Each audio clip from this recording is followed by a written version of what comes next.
Здравейте! Днес искам да ви прочета малко от книгата на Ричард Тарнас „Космос и душа. Контурите на един нов светоглед“. Като ще започна с един цитат на Карл Юнг от „Спомени, сънища, размисли, автобиография“. Не е много известно, но всъщност в своята ранна работа Карл Юнг е използвал астрология и цитатът е следния: „Нашата психика е моделирана в хармония с устройството на Вселената и онова, което се случва в макрокосмоса, се случва също така и в микроскопичните и абсолютно субективни пространства на психиката“.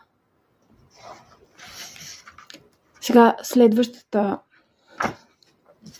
следващия цитат е отново „Космос и душа“ на Тарнас, на страница 145. В началото на главата „Форми на съответствие“ ще ви прочета за световните транзити. Разположението на планетите спрямо Земята в даден момент има съществено съответствие с моментното състояние на света, което отразява състоянието на колективната архетипна динамика, характеризираща специфичните исторически и културни обстоятелства на дадения момент. Тоест, тук виждаме едно отново потвърдение на херметичния принцип, каквото горе, това и долу, или от макрокосмоса към микрокосмоса и така нататък.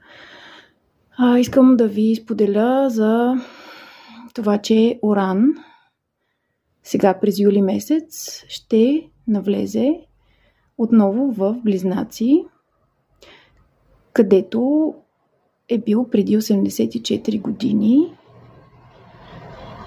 Всъщност